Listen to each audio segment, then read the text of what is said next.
Come on. I really hope this works. So I modded my trusty old Game Boy Advance. I am woefully unskilled for this. I've never done any electrical engineering or tinkering of this sort, and so I wanted to make this video to show that if someone like me can do it, you can totally also do it. I wanted to replace the screen with a new backlit IPS, add a USB-C rechargeable battery, and give it a new chassis and new buttons. So basically a complete makeover. The screen is from a company called Funny Playing, and the chassis and the buttons is from Retro 6. I bought most of my stuff from a German reseller called Retro, but there's a lot of vendors out there. The GBA is an amazing platform with many fantastic games, and it plays the entire Game Boy library, making it an excellent machine for handheld gaming enthusiasts.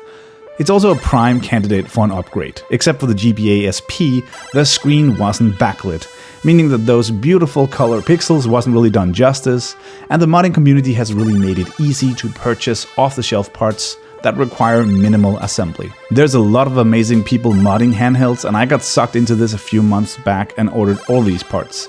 I'll link a few of my inspirations in the description below. Okay, let's do it.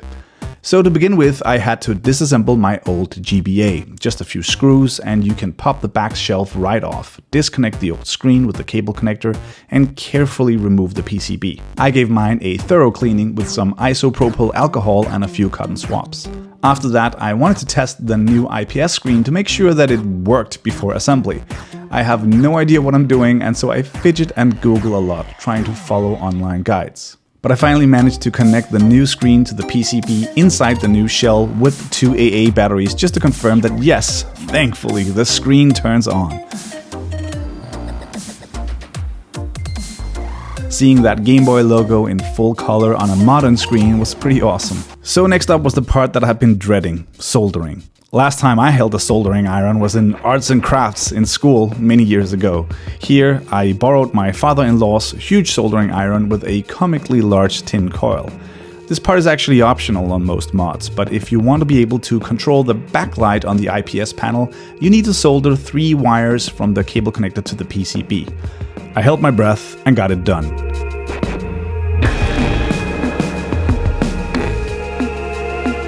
It wasn't the prettiest soldering job, but it works. With the device looking like some sort of time bomb, I'm now able to move on to adding the adhesive to the front part of the shell that needs to hold the new screen in place. If you're wondering why I'm not using my old GBA shell, it's because these new IPS screens are slightly larger than what fits in the original shell. I've seen a lot of people try to cut away plastic from original shells to fit these new displays, and honestly, it looked pretty daunting. The Retro 6 shell I've got here is pre-cut to fit the new IPS panel with a minimum of cutting. I'm not gonna lie, the adhesive situation here was finicky. There was a little double-sided square sticker included with the screen that should just slide in there, but no matter what I tried, it kept sticking out, and I feared that it would show in front of the display once it was all in place. With an adhesive like this, it's pretty hard to redo, so you really only get that one shot. So I ended up spending a lot of time cutting away small strips of adhesive before finally committing and dropping in the display head first.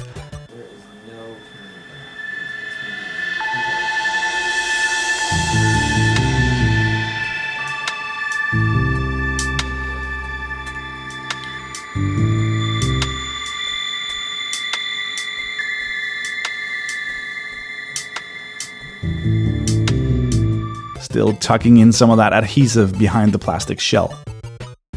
After that, I glued the new glass screen at the front featuring that nice holographic Game Boy Advance logo. And at this point, you're just hoping that there isn't any dust or anything trapped in between the display and this glass screen, because that's never coming out, and that potential speck of dust is going to annoy you every time you play Super Mario.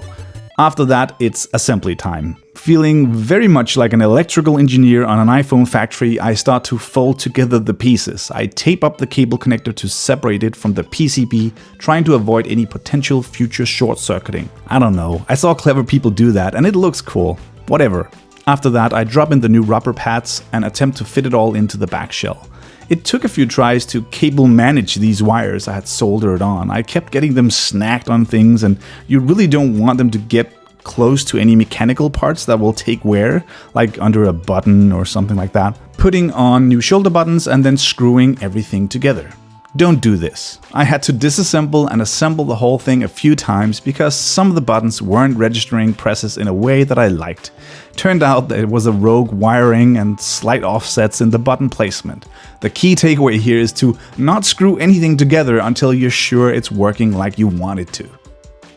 Sliding in the USB-C controller, which is just a little separate board with a USB-C hole in it wired to a lithium battery. The Retro 6 shell comes pre-cut to handle this contraption, and if you're trying to install it in an original GBA shell, you guessed it, more plastic chiseling, but it is doable. There you have it.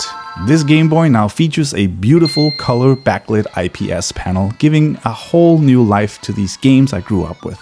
The USB-C charging is a nice convenience, and I really like the all-new white chassis and the white buttons.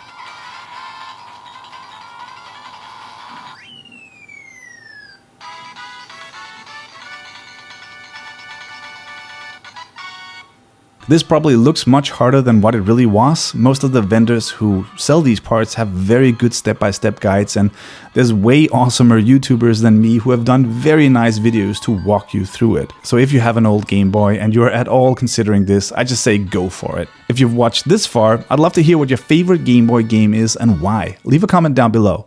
And let me know if you enjoyed this. I could probably be peer pressured into doing more of this stuff. It was a really fun challenge, and I got to revive my fondness for this platform and rediscover a lot of games I haven't played in ages. Thanks for watching.